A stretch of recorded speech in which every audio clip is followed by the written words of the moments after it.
Hi friends, welcome back to my channel. ನಾನು ರಾಣಿ ನಾಗಣ್ಣ. ಬನ್ನಿ, ಇವತ್ತು ನಮ್ಮ ಗಾರ್ಡನ್ನಲ್ಲಿ ಏನೆಲ್ಲ ಕೆಲಸ ಮಾಡ್ತೀವಿ ಮತ್ತು ನಮ್ಮ ಗಾರ್ಡನ್ನ ತೋರಿಸಿ ಸುಮಾರು ದಿನ ಆಯಿತು. ಅದಕ್ಕೆ ಒಂದು ರೌಂಡ್ ನಮ್ಮ ಗಾರ್ಡನ್ನಲ್ಲಿ ನಾವು ಮಾಡಿದ ಕೆಲಸಗಳ ಬಗ್ಗೆ ಒಂದು ರೌಂಡ್ ನೋಡೋಣ. ಹಾಗೆ ಇವತ್ತು ಕೆಮಿಕಲ್ ಫರ್ಟಿಲೈಸರ್ನ ಗಿಡಗಳಿಗೆ ಯಾವ ಅಳತೆಯಲ್ಲಿ ಕೊಡಬೇಕು ಅನ್ನೋದ್ರ ಬಗ್ಗೆ ಈ ವಿಡಿಯೋ ಇರುತ್ತೆ. ಹಾಗಾಗಿ ಯಾರು ಮೊದಲಿಂದ ಕೊನೆವರೆಗೂ ಮಿಸ್ ಮಾಡಿದೆ ವಿಡಿಯೋವನ್ನು ಎಲ್ಲ ಸ್ಕಿಪ್ ಮಾಡಿದೆ ನೋಡಿ ಅಂತ ಹೇಳ್ತಾ ಬನ್ನಿ ವಿಡಿಯೋವನ್ನು ಆರಂಭ ಮಾಡೋಣ.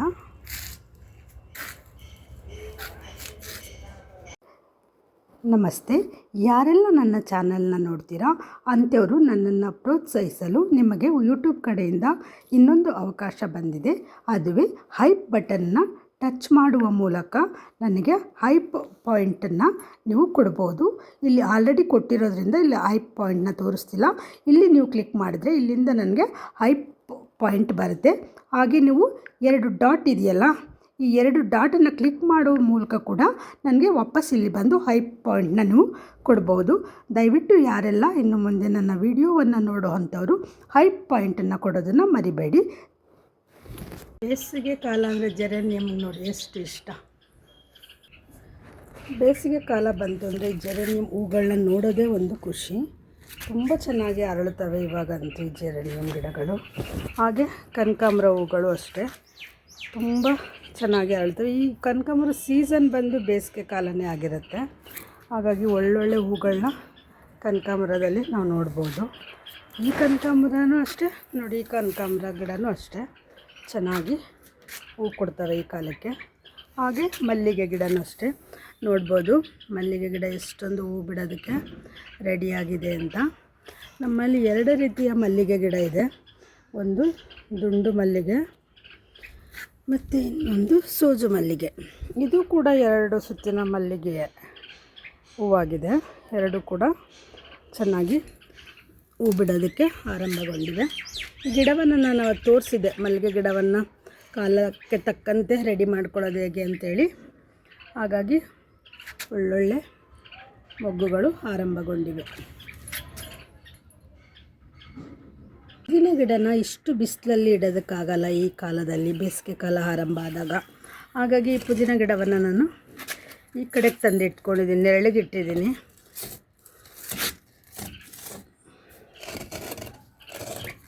ಈ ರೀತಿ ನೆರಳು ಕೊಟ್ಟರೆ ನೋಡಿ, ಬೇಸಿಗೆ ಕಾಲದಲ್ಲೂ ಕೂಡ ಇಷ್ಟು ಸೊಂಪಾಗಿ ಬೆಳೆಯುತ್ತೆ, ಚೆನ್ನಾಗಿ ಬೆಳೆಯುತ್ತೆ. ಬಟ್ ತುಂಬ ಬಿಸಿಲನ್ನ ತಡ್ಕೊಳ್ಳಲ್ಲ ಪುದೀನ ಗಿಡ. ಈಗ ದಾಸವಾಳ ಗಿಡಗಳು ಹೂ ಬಿಡುವಂತಹ ಕಾಲ ನೋಡ್ಬೋದು. ನಮ್ಮ ಎಲ್ಲ ದಾಸವಾಳ ಗಿಡಗಳು ಹೂ ಬಿಡೋದಕ್ಕೆ ಸಿದ್ಧಗೊಂಡಿದ್ದಾವೆ. ಈ ಥರ ಇಷ್ಟಿಷ್ಟು ಮೊಗ್ಗೆಲ್ಲ ಬಂದರೆ ತುಂಬ ಖುಷಿ ಅನಿಸುತ್ತೆ ಅಲ್ವಾ. ಹೂಗಳಿದ್ರೇ ಖುಷಿ ಗಾರ್ಡನ್ನಲ್ಲಿ. ಅದರಲ್ಲೂ ದಾಸವಾಳ ಹೂಗಳು ಅರಳುತ್ತವೆ ಅಂದ್ರಂತೂ ಇನ್ನಿಲ್ಲದ ಖುಷಿ. ಏನೋ ಗೆದ್ದಂತೆ ದಾಸವಾಳ ಹೂಗಳಲ್ಲಿ ಗಿಡಗಳಲ್ಲಿ ಹೂ ಬಿಡಿಸಿದ್ದೀವಿ ಜಾಸ್ತಿ ಅಂದರೆ. ನಿಮಗೂ ಹಾಗೆ ಅನಿಸುತ್ತಾ? ನಿಮ್ಮ ಮನೆಯ ಗಿಡಗಳು ಹೂ ಅರಳಿದಾಗ ನಿಮಗೆ ಖುಷಿ ತರುತ್ತಾ? ನೋಡಿ ಎಷ್ಟೊಂದು ಮೊಗ್ಗು ಹೂ ಬಿಡೋದಕ್ಕೆ ರೆಡಿಯಾಗಿದೆ. ಗಣಗ್ಲೆ ಗಿಡಗಳಲ್ಲಂತೂ ಯಾವಾಗಲೂ ಸಾಮಾನ್ಯ ಹೂ ಇದ್ದೇ ಇರುತ್ತೆ. ಎಲ್ಲರೂ ಕೇಳ್ತಾರೆ ಇದಕ್ಕೆ ಏನಾಗ್ತೀರಾ ಅಂತ. ನನ್ನ ಪ್ರಕಾರ ಗಣಗ್ಲೆ ಗಿಡಗಳಿಗೆ ಹೆಚ್ಚಿನ ಆರೈಕೆ ಬೇಕಿಲ್ಲ. ಪಾಟ್ಗಳಲ್ಲಿಯೂ ಕೂಡ ಹೆಚ್ಚು ಹೂವನ್ನು ಪಡೆಯೋದಕ್ಕೆ ಅನಿಸುತ್ತೆ. ನಾನು ಎಲ್ಲ ಗಿಡಗಳಿಗೂ ಹಾಕುವಂಥ ಇದಕ್ಕೂ ಕೂಡ ಆವಾಗವಾಗ ನಾನು ಏನೇನು ಫರ್ಟಿಲೈಸರ್ ಚೇಂಜ್ ಮಾಡಿ ಕೊಡ್ತಾ ಇರ್ತೀನಿ ಪ್ರತಿ ತಿಂಗಳು, ಅದರಂತೆ ಹಾಕ್ತಾಯಿರ್ತೀನಿ ಅಷ್ಟೇ. ಆದರೂ ಇಷ್ಟೆಲ್ಲ ಹೂವು ಸಾಮಾನ್ಯ ನಮ್ಮ ಮನೆಯಲ್ಲಿ ಗಣಗ್ಲೆ ಗಿಡದಲ್ಲಿ ಹೂವು ಇಲ್ಲ ಅನ್ನೋದು ಸ್ವಲ್ಪ ಕಡಿಮೆನೇ, ಯಾವಾಗಲೂ ಹೂವಿರುತ್ತೆ. ಕನಕಾಂಬರ ಸೀಸನ್ ಆಗಿರೋದ್ರಿಂದ ಗಿಡದ ತುಂಬ ಹೂ ಬಿಟ್ಟಿದೆ. ಚಿಕ್ಕ ನಂದಿವರ ಗಿಡ ಇತ್ತೀಚೆಗೆ ಇದನ್ನು ಕಟ್ಟಿಂಗ್ ಹಾಕಿದ್ದು ನೋಡಿ ಎಷ್ಟು ಚೆನ್ನಾಗಿ ಹೂ ಬಿಡೋದಕ್ಕೆ ಆರಂಭಗೊಂಡಿದೆ. ಹಾಗೆ ದಾಸವಾಳ ಗಿಡ ಕಟ್ಟಿಂಗ್ ಇದನ್ನು ತೋರಿಸಿದ್ದೆ ಕೂಡ, ಇದು ಕೂಡ ತುಂಬ ಚೆನ್ನಾಗಿ ಬೆಳೀತಾ ಇದೆ. ಹಾಕಿ 1-1.5 ತಿಂಗಳು ಇರ್ಬೋದು. ಇವನ್ನೆಲ್ಲ ಕಟ್ಟಿಂಗ್ ಹಾಕೋದು ನಾನು ತೋರಿಸಿದ್ದೆ. ಅಷ್ಟು ಬೇಗ ಇದು ಒಂದು ಹೂ ಕೂಡ ಬಿಟ್ಟಿದೆ. ಅಂದರೆ ನಾವು ಹೇಳ್ತೀವಲ್ವ, ಅದು ಅದ್ರದ್ದು ಸಣ್ಣ ಚಿಗುರಿನ ಭಾಗವನ್ನು ಕಟ್ ಮಾಡಬೇಡಿ, ಅದನ್ನು ಹಾಗೆ ನೆಡಿ ಅಂತ ಹೇಳ್ತೀವಲ್ವ. ಹಾಗೆ ನೆಟ್ಟಂತಹ ಸಂದರ್ಭದಲ್ಲಿ ಹೀಗೆ ಹೂ ಬರುತ್ತೆ ಒಂದೊಂದು ಸಾರಿ. ಹಾಗೆ ಆಗಿರೋದು ಇದೇನು ಈ ಥರ ಆಗುತ್ತೆ ದಾಸವಾಳ ಗಿಡ ಕಟ್ಟಿಂಗ್ಗಳಲ್ಲಿ. ಅದಕ್ಕೆ ನಾವು ಸಣ್ಣ ಸಣ್ಣ ಕಟ್ಟಿಂಗ್ಗಳನ್ನು, ಸಣ್ಣ ಸಣ್ಣ ಚಿಗುರುಗಳನ್ನು ಕಟ್ ಮಾಡಬೇಡಿ, ಹಾಗೆ ಬಿಡಿ ಅಂತ ಹೇಳೋದು. ನೋಡಿ ಎಷ್ಟು ನೀಟಾಗಿ ಸುಮಾರು ಗಿಡಗಳು ಚಿಗುರು ಬಂದಿದೆ. ನಾನಿವತ್ತು ಈ ಗಿಡಗಳಿಗೆ ಕೆಮಿಕಲ್ ಫರ್ಟಿಲೈಸರ್ ಆಗಿ NPKಯನ್ನು ಕೊಡ್ತಾಯಿದ್ದೀನಿ. ಅದಕ್ಕೋಸ್ಕರ ನಾನು ಎಲ್ಲ ಗಿಡಗಳಲ್ಲಿ ಈಗ ಒಂದು ಹೋಲ್ ಮಾಡ್ಕೊಳ್ತೇನೆ. ನಾನು ಮೊದಲೆಲ್ಲ ಏನು ಹೋಲೆಲ್ಲ ಮಾಡಿ ಕೊಡ್ತಾ ಇರಲಿಲ್ಲ, ಬಟ್ ಇವಾಗ ಸೆಕೆ ಇರೋದ್ರಿಂದ ಈ ಥರ ಹೋಲ್ ಮಾಡ್ತಾಯಿದ್ದೀನಿ. ಮತ್ತು ಹೋಲ್ ಮಾಡಿ ಕೊಡೋದ್ರಿಂದ ಫರ್ಟಿಲೈಸರ್ದು ವ್ಯಾಲ್ಯೂಸ್ ಏನಿದೆ ಅದು ಗಿಡಗಳಿಗೆ ತಲುಪೋದಕ್ಕೆ ಹೆಲ್ಪ್ ಆಗುತ್ತೆ. ನಾವು ಹೋಲ್ ಮಾಡಲಿಲ್ಲ ಅಂದರೆ ಯಾವುದೇ ಫರ್ಟಿಲೈಸರ್ ಆದರೂ ಸರಿ, ನಾವು ನೇರವಾಗಿ ಗಾಳಿಗೆ ಮತ್ತು ಬಿಸಿಲಿಗೆ ತೆಗೆದಿಟ್ಟಾಗ ಅದರ ಫರ್ಟಿಲೈಸರ್ನ ಸುಮಾರು ಅಂಶಗಳು ಗಾಳಿ ಮತ್ತು ಬಿಸಿಲಿನಲ್ಲಿ ನೀರು ಸೇರಿದಾಗ ಆವಿಯಾಗಿ ಹೋಗುವಂತಹ ಚಾನ್ಸಸ್ ಇರುತ್ತೆ. ಅದಕ್ಕೆ ಮೊದಲು ನಾವು ಒಂದು ಹೋಲ್ನ ಮಾಡ್ಕೊಳ್ಬೇಕಾಗುತ್ತೆ ಕೆಮಿಕಲ್ ಫರ್ಟಿಲೈಸರ್ನ ಕೊಡುವಂತಹ ಸಂದರ್ಭದಲ್ಲಿ.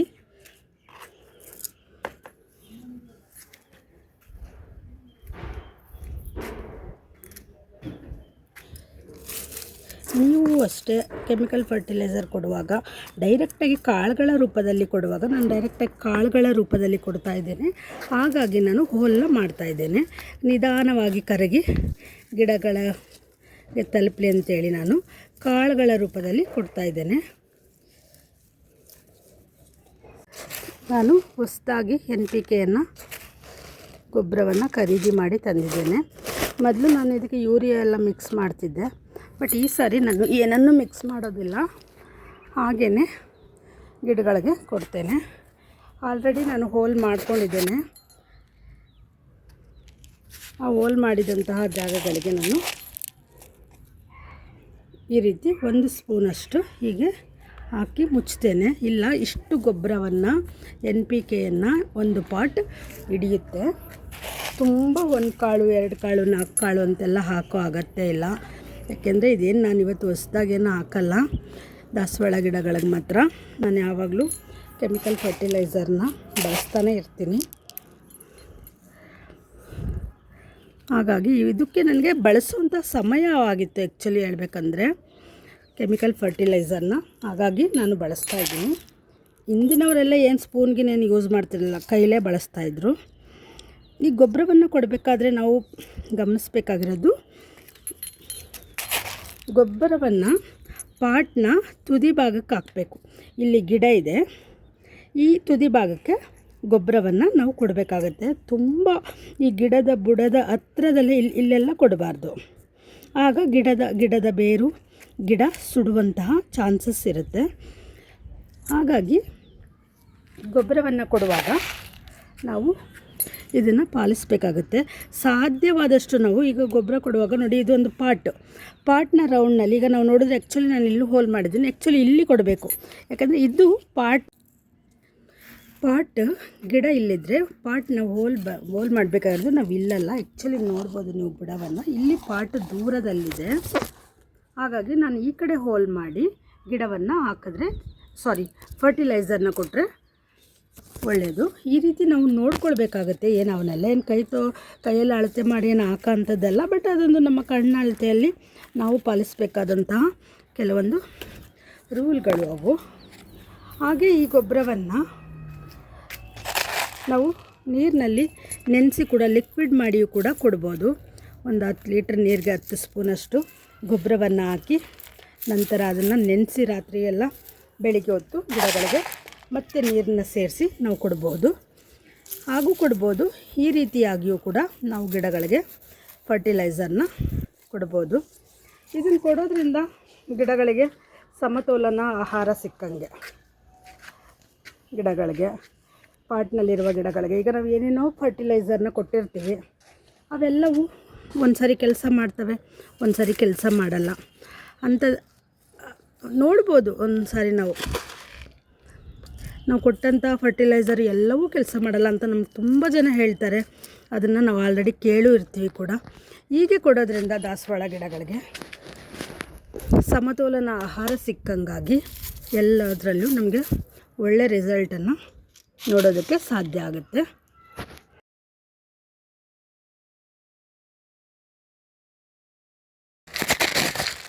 ಈ ಫರ್ಟಿಲೈಸರ್ನ ಗಿಡಗಳಿಗೆ ಕೊಡೋದ್ರಿಂದ ದಾಸವಾಳ ಗಿಡಗಳಲ್ಲಿ ನಾವು ಒಳ್ಳೆ ಹೂಗಳನ್ನ ನಿರೀಕ್ಷೆ ಮಾಡ್ಬೋದು.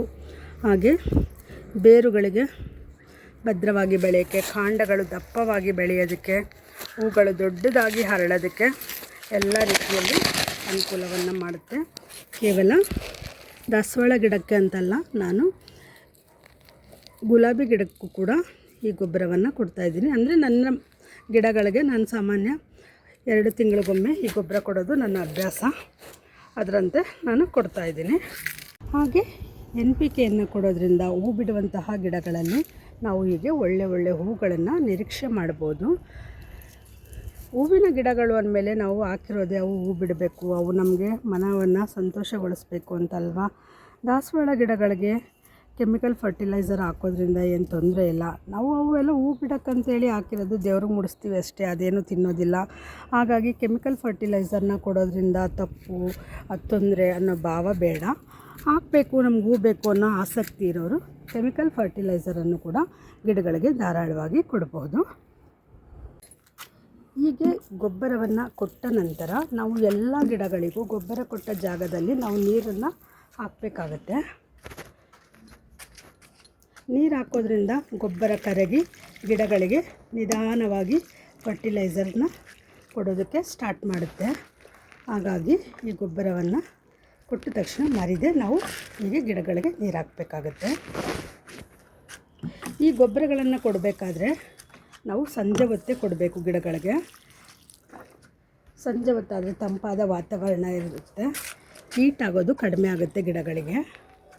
ಹಾಗಾಗಿ ಸಂಜೆ ಹೊತ್ತು ಗೊಬ್ಬರ ಕೊಡೋದು ಅಥವಾ ಬೆಳಿಗ್ಗೆ ಎದ್ದ ತಕ್ಷಣ 6 ಗಂಟೆ ಒಳಗಡೆ ಕೊಡೋದು ಒಳ್ಳೆಯದು. ಸಾಮಾನ್ಯ ನಾನು ಗೊಬ್ಬರ ಕೊಡಬೇಕಾದ್ರೆ ಸಂಜೆ ಹೊತ್ತನ್ನೇ ಆಯ್ಕೆ ಮಾಡ್ಕೊಳ್ಳೋದು. ಯಾರೆಲ್ಲ ನನ್ನ ವಿಡಿಯೋವನ್ನು ನೋಡ್ತೀರಾ, ವಿಡಿಯೋ ಇಷ್ಟ ಆದರೆ ಲೈಕ್ ಮಾಡಿ, ಸಬ್ಸ್ಕ್ರೈಬ್ ಮಾಡಿ. ಯಾರಿಗಾದರೂ ಕೆಮಿಕಲ್ ಫರ್ಟಿಲೈಸರ್ ಕೊಡೋದಕ್ಕೆ ಹಿಂಸೆ ಪಡ್ತಾ ಇರೋವಂಥವ್ರಿಗೆ ಈ ವಿಡಿಯೋವನ್ನು ಕಳಿಸಿ ಶೇರ್ ಮಾಡಿ, ಆಯಿತಾ. ಸಬ್ಸ್ಕ್ರೈಬ್ ಮಾಡದೆ ವಿಡಿಯೋ ನೋಡೋ ಅಂಥವ್ರು ದಯವಿಟ್ಟು ಸಬ್ಸ್ಕ್ರೈಬ್ ಮಾಡ್ಕೊಳ್ಳಿ. ಒಳ್ಳೆಯ ಗೊಬ್ಬರಗಳ ಮಾಹಿತಿಯನ್ನು ನಾನು ಮುಂದಿನ ವಿಡಿಯೋಗಳಲ್ಲಿ ಖಂಡಿತ ಕೊಡ್ತೇನೆ ಅಂತ ಹೇಳ್ತಾ ವಿಡಿಯೋವನ್ನು ಎಂಡ್ ಮಾಡ್ತಾಯಿದ್ದೇನೆ. ವಿಡಿಯೋವನ್ನು ಇದುವರೆಗೂ ನೋಡಿದ್ದಕ್ಕಾಗಿ ಎಲ್ಲರಿಗೂ ಧನ್ಯವಾದಗಳು. ಆಲ್ಮೋಸ್ಟ್ ಲೈಟ್ ಹಾಕುವಂತಹ ಸಮಯ ಆಗೋವರೆಗೂ ನನ್ನ ಕೆಲಸ ಆಯಿತು. ಎಲ್ಲ ಗಿಡಗಳಿಗೂ ಫರ್ಟಿಲೈಸರ್ನ ಕೊಟ್ಟು ನೀರು ಹಾಕಿ ಕೆಲಸವನ್ನು ಮುಗಿಸಿ ಇವಾಗ ನಾನು ಮನೆಗೆ ಹೊರಟಿದ್ದೀನಿ. Thank you for watching.